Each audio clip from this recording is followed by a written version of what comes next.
Hi, I'm Thomas with Believe in the Run. And this is Megan with Believe in the Run. And today we're talking about the Nike Air Zoom Tempo Next Percent. That's a lot of words. So Megan, this shoe is pretty crazy looking, isn't it? I mean, it looks a lot like the Alpha Fly. Like this shoe? Yeah, that one. It does look a lot like it. It runs a little bit different and it's for a different use. Obviously, the Alpha Fly is for breaking world records and running really fast in the marathon distance or race distance. What's the Tempo for, Meg?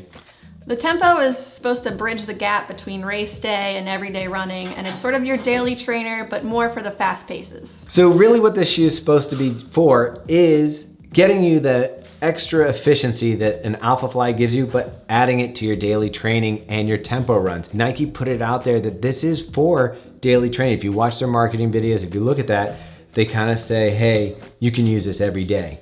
My thought was, it's $200. I'm gonna run every day in it and for a week and see how it goes. And if you know us and all the shoes we have to review, we rarely run in the same shoe for an entire week. That'd be where Megan could say, so, how'd you like it, Thomas? So, how'd your week go? The week went pretty well, although I don't think it's great for the easy day training. When you're going slow and stuff like that, the shoe doesn't reward you the way it does when you pick up the pace. How was it when you ran in it? I felt very similar. I think that, I don't know if it's a combination of foams with the plate and the AirPod, but there's just something about it that when you're running a little bit slower, it just seems like it feels clunky when you're running slow. I agree with you. When my pace is slower, the shoe doesn't feel as holistic. It feels like parts. You've got the ZoomX midsole up front, which is nice, soft, bouncy, and light. And then you have these AirPods with the tensils inside. Is it tensils? I think they said tensils. Yeah, tensils, which help give the airbag structure so it doesn't all bubble up to one side. Then you've got the React heel, and the React heel is there to give you durability. But when you put them all together at a slow speed, you kind of get this loud, slappy sound with kind of an unstable feeling in the heel. Yeah, I mean, loud is an understatement. Like, even at fast paces, you hear someone coming in these shoes. It is a very, very apparent shoe on your foot. And that would be my major knock against the shoe, is that it is loud and at slower speeds, it feels a little bit unstable. I thought the upper was really nice and breathed really well and fit my foot great. Yeah, it was, I mean, looking at it, you don't think that there'd be much structure to this upper, but there's plenty. And they've done a nice job of sort of weaving it in here through the midsole. And it's a comfortable, breathable, fairly structured upper. Yeah, it's nothing new from Nike. You've kind of got this sort of like a knit on the upper part here. You got a little reinforcement over the toe. Over the saddle of the shoe, you've got some stuff to help you give a little bit of lacing. And I was a little worried when I first tried it on, because if you look at the lacing, there's not much there. And there's no way to really lock it down if you're getting heel lift. Luckily, I didn't have any. This kind of fits like a glove. It's stretchy in the front and the back. The heel counter has a little bit of padding to keep your foot locked in. I didn't have any problems with heel lift or fit or anything in this. What about you? I didn't either, and I have a wide foot, and I know some people were complaining about maybe it being a bit narrow, but I didn't have any issues with that. Yeah, I think there's some people that want to fit in Nikes that just don't, that try it with a wider foot. Like you said, you have a wide foot, it fit fine. I was really happy with the overall fit of the upper and the look of the shoe. You've got ZoomX foam on the top, you got a plate, you've got the Air with tensils inside of it, you've got the React foam. There's a lot going on. When you're going at slower paces, you can feel all that going on. When you're going at faster places, it kind of harmonizes and gets all together and feels like a unified shoe. But when you are going slower, it can feel a little bit like cobbled together. Yeah. My knocks again would come when you're not running fast, the shoe is unstable and just feels disconnected. When you do pick up the pace though, the shoe rewards you. And I think that that's the fun part of the shoe. If you wanted to run all your runs at a faster pace, this shoe would do it. And it was kind of funny because when I was running in it, I was running with a friend who also had the shoe on. And what he said was, this is just a cheaper race day shoe than the Alpha Fly. To a certain degree, I would agree with his sentiment. When you're moving fast and you're up on your toes and going through this, It really does feel great. The airbags are noticeable. The grip of this upper is fantastic, and you get a nice light feel through your stride. Yeah, I feel similar to a lot of the shoes that have the rocker geometry. I felt a similar, a constant, you want to keep moving forward motion, and this AirPod just propels you forward. Yeah.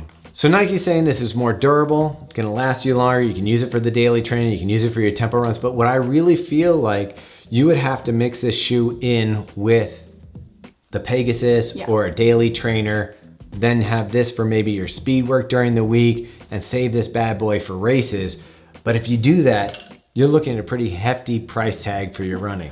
I mean, that right there is close to $700 in shoes. You got $120 for your Pegasus, $200 for this, and $275. I'm not good at math, but that's gotta be something, right? That's gotta be up there. It's expensive shoes. Yeah, I mean, it's at least, that's got $600. So I don't know if it works for everybody's diet, for what they need for running shoes, but that's probably how I would line this up. Doing every run in this past week, there was days where I kind of didn't want to run in it because I wanted something that was easier to run in, that I didn't have to pick up the pace to feel like it was really going through my stride. So that's where I would have picked out a Pegasus or something like that. As far as weight, this is pretty decent on the weight size. I mean, especially if they're calling it a daily trainer. I mean, my women's 7.5 came in at 6.75 ounces or 189 grams. Yep, and this bad boy at size 10.5 weighs 8.4 ounces or 236 grams. So it's definitely on the lighter side of shoes in general,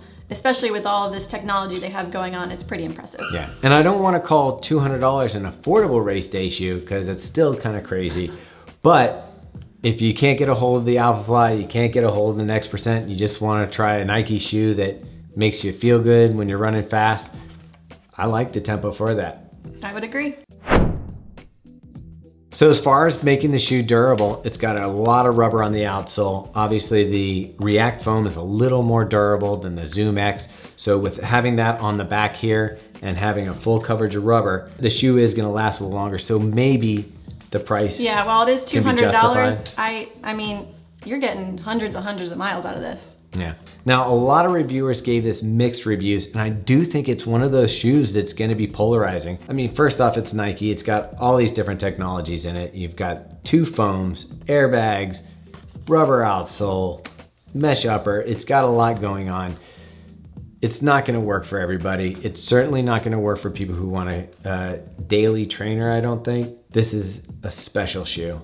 I do find it fun to run in. I will run in this some more, even though we're done with the review, which is always a sign of a shoe that I like. But I do understand why you're getting so many conflicting reviews. This one, I would say, is you gotta try for yourself. It runs true to size, and you just gotta try it to see if it works for you. I think if you've got spring in your legs and you've got a faster turnover, you're really gonna enjoy this shoe.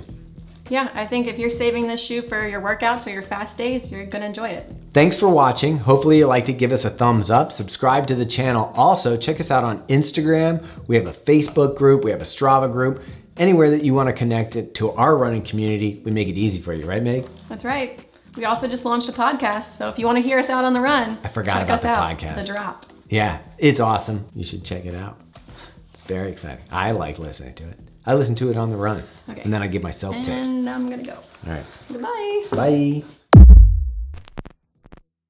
You didn't say anything. All right. Can you just kill him? All right. Solid solution. All right. All right. She never high fives me. Yeah. Can you just... Yeah.